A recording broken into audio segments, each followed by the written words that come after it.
your character made quite a journey in season 2. Yes. In lieu of any details I'm allowed to give you, I'm going to use the word journey a lot. It's a good word. Yeah, well, it's a good word, but you're not allowed to say anything else. Well, but from season 1 to season 2, you Oh, can yes. talk about that. Yes. That's quite a transformation, going from pure black-hearted villain to kind of maybe a murkier.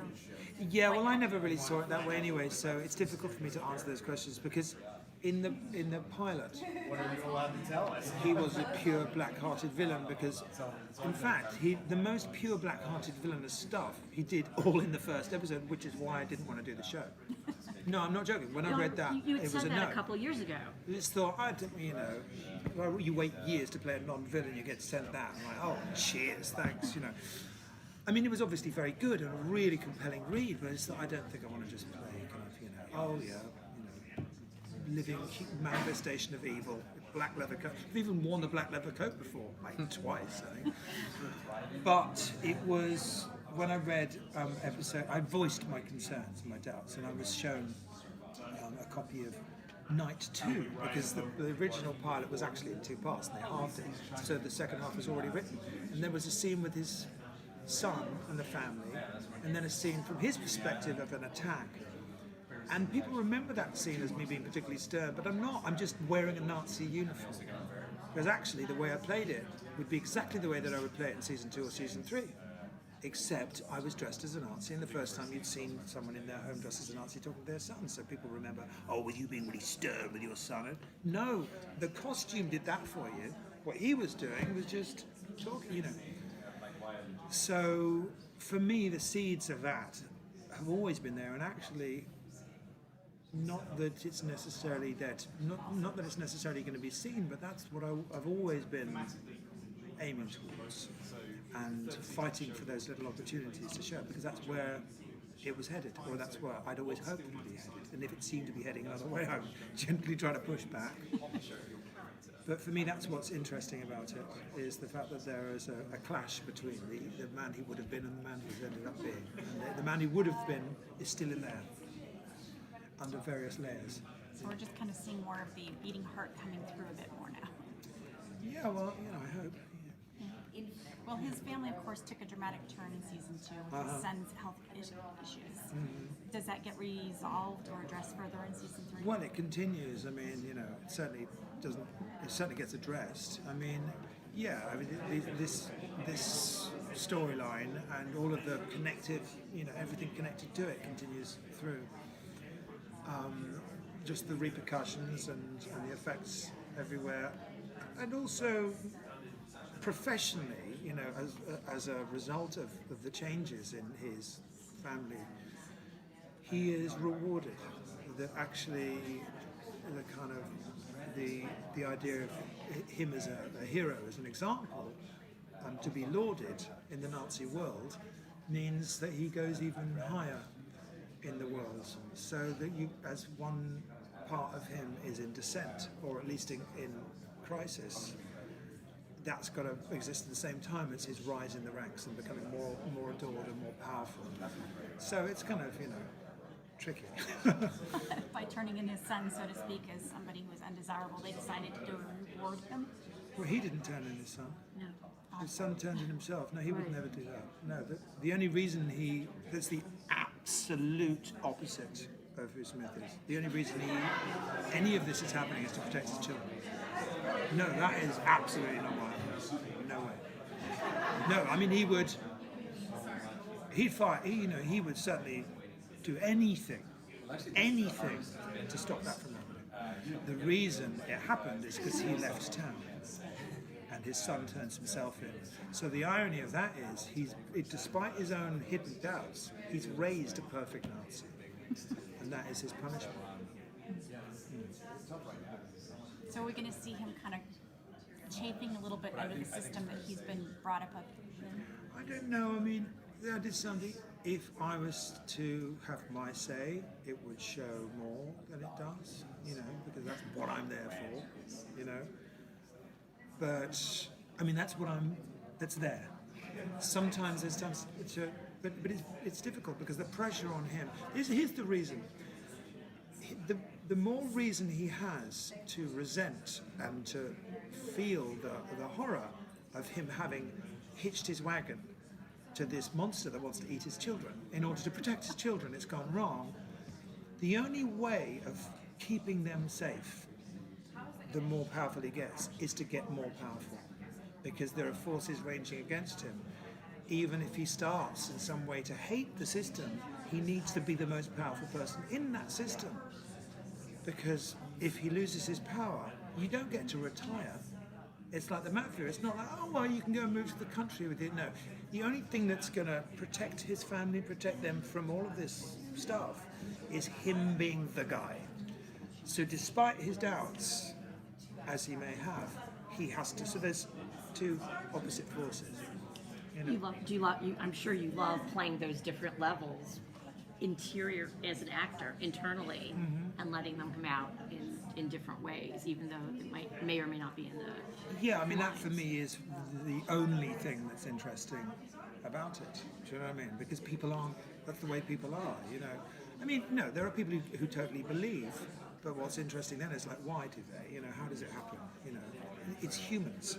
Sometimes it's not very, people would be more comfortable if you dehumanized the monster. The unfortunate truth is that people who think of themselves as good people who think of themselves as moral, as victims, can use that belief to become monsters and not know it. We see that happening in our world today. Sure, but you see it at school too. Yeah. You know, bullies who get beaten up at home. What do you know? People who think, Right. You know. We don't know what drives them. Yeah. Well, does People who Juliana think they're Crane- Poland when in fact they're Berlin. Does Juliana Crane become still the thorn in his side? Where does she kind of enter his world at this point? Well, I don't have any simple answers for these things. I thought he's always rather liked Juliana Crane. You know, sometimes your adversaries are the people that you actually feel a kind of kinship with, and, you know. But yeah, she continues to be a pesky varmint. Is that your perspective or his? It's just a joke. Well, are we going to be seeing any of the repercussions to the supposed uprising in the ranks of the right from season 2? Oh yeah, all the knock-on effects of that continue for a long time. Just like someone asked the Chinese minister a couple of years ago what the effects of the French Revolution were on the financial systems of the world, and he said it's too early to say. You know, so yeah, these things carry on reverberating for a very, very long time. I don't know how many seasons, but you know. Do you have any other projects coming up? I've done a little bit in a movie with Renee Zellweger called Judy, in which she plays Judy Garland, and a very nice script, English movie, well, probably American money, but I don't know. But and it's really wonderful. She plays Judy Garland at the end of her life in London, and I play her ex-husband, manager Sid Luft. It's not a big part, but it's something I was very, very proud, very happy to do.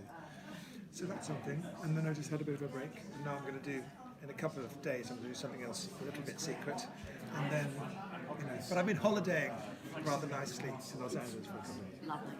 Thank you so much. Thank you. Good luck with the next Thank season. you. How's it going? You were listening. I was. I'm sorry, you caught me eavesdropping. I couldn't help it. And I'm I'm not sorry. going to talk anymore. And I'm Me and sorry Robin- if we're going to ask know, you we're at last questions table. that you probably are like, I've already answered that at that table. It's, you know, Part of the comes job. with The territory. Exactly. Yeah, Mr. Sewell, just for a first question, we were kind of having a discussion before you even came amongst ourselves, but we were wondering if The Man in the High Castle, if it was proposed today in today's political climate, would it have come out? Because we were wondering the Confederacy show for HBO, like that got shut down right before it could even get started. People were worried it was too topical, too controversial. So we're wondering, could The Man in the High I Castle think that was it's proposed today? slightly different from the Confederate show. I completely understand, you know, why that became a thing. You know, this is slightly different, and I think for various reasons, so we don't really need to go into. But I think if it was proposed now, because things have continued to develop, and because the continued development of the themes of the world, the historic themes, have infiltrated popular culture in a way that might make people go, oh no, we've got enough of them. but no, I mean, when we did season 1, when we did the pilot, the topic of the day was how topical it was. This wasn't not in the air. It didn't come from nowhere. Every season there is this feeling of, well, I mean, it's catching up. And what I, have said and maintain is that I'm not so keen to be in a topical show that I'm willing to sacrifice the universe for it. I mean, I would rather be in a show that wasn't so on the button in a better world. But the only reason I think it's very much very timely is not to, bang things on the head about their kind of significance or whatever, but I think the fact that it's about how people manage to live their lives by becoming their own heroes. That people construct a narrative for themselves, so that they don't even have to lie. It's just a new truth. Maybe we all have our little internal Goebbels, and that the bullies. I remember at school, bullies thinking they were victims, and in fact I remember a time in my life when I always thought of myself as one of the good guys, realising that something I'd done was actually kind of bullying to someone. I didn't realise until years later that I'd actually, thinking of myself as a kind of outsider and a victim, I had used that as an excuse. I thought I was just gaining purchase upon the ground, but I was using someone else's face to do it.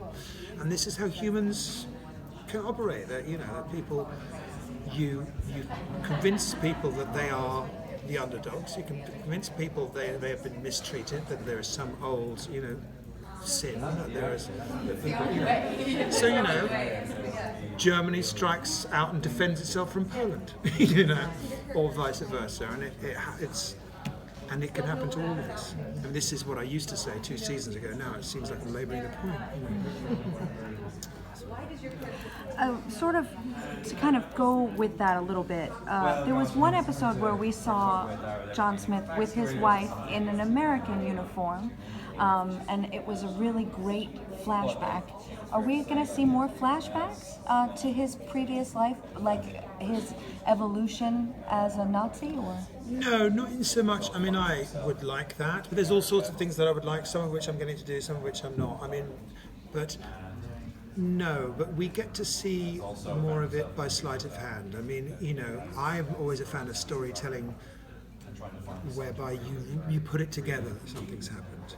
That's what I like very much about the pilot and the early episodes of London Castle, is that you realised by tense or inference or omission that so-and-so had happened. You put it together. It wasn't like, this kind of, so how long have we been brothers kind of writing. So I like to think that a picture will emerge of what the story was. There may be more at some point. But not only that, you might begin. I mean, one of the things that happens, as the fallout from what happened at the end of season 2 begins to reverberate, and his doubts and all of those things are subjugated because he is rewarded for the changes in his life and seen as some kind of national hero. And he realizes that in order to protect the people that he cares about, he has to cling on to power and become more and more powerful, because there are secrets about his family that are now known by people who would be happy to replace him. And if he gets replaced, he doesn't get to move out to a nice little village in New Jersey. It's, his family, that's it. So no matter what his doubts are, he has to climb within that system. So when he becomes aware that there might be another universe in which things are different, that has a very powerful secret effect on him, and it becomes something that he thinks about.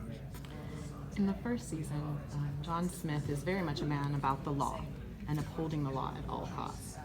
In season 2, we saw with his son where what happened to his son with his illness started to challenge his beliefs in the law, and he wanted to, and he actually, in a few episodes, he actually broke the law a couple of times. I think he was always that guy. Always that guy. Yeah. And so my question is that okay, he is a man of power, like you said, but there are rules. How that conflict that he has, maintaining law or maintaining rules or anything. No, I don't think the conflict is about protecting his family and caring about rules. I think the conflict is about being aware of a certain level of culpability, being aware of choices he has made, being aware of the irony of having the monster that he's hitched his wagon to claiming or trying to stake a claim on his children is not lost on him. So the awareness of that and whatever potential growing tamped down resentment he has, it's a conflict between that and his desire within that system to get to the top, to protect. Right. And I think it's not that he's he's just in terms of the important thing is the family and protecting, and everything else is a means to that, which is kind of seeped into his system. One of the best things I think about John Smith is not necessarily the relationship with his son, but the complex relationship he has with his wife. Can you talk a little bit more about how you think about the relationship between him and Helen, and how will we see that it was develop? a gift ending up having Shayla playing my wife. She's such a fantastic actress, and she's lovely, and we really get on, and we always find, if it's sometimes a scene will seem kind of more or less perfunctory, we always manage to find, or not so much perfunctory, but sometimes there's something hidden underneath it that will bring it to life, and I trust her, basically. But for me, that's, there's this kind of strange little pact that they've made, and there's poison in there too, Will the death of Thomas bring out something new in that relationship? Or whatever happens to Thomas. Thomas is speaking. Quite sure what happened. Well, come on, he was an eater. Will it what? Will it will we see ramifications of? No ramifications. Yes, of course. Well, will we see ramifications? Come on, It's just all a little right. hint. A little hint. Well, things are complicated. I mean, I'm glad to say that there isn't a simple answer to that, because people can be brought together and torn apart at the same time, or take it in turns. So it has enormous growing effects that develop in one direction and another. I can't say more than that, but it certainly continues. It changes everything, and then in hugely negative ways, some positive ways. I mean, not positive ways, but nothing. It's not final. It's not final, and I'm still not sure where it's going to end up. I suppose is why I'm answering that. Thank you so much. Thank you so much. Thank you so much. You have one more thing? I loved you in rock and roll. Oh, thank you very much.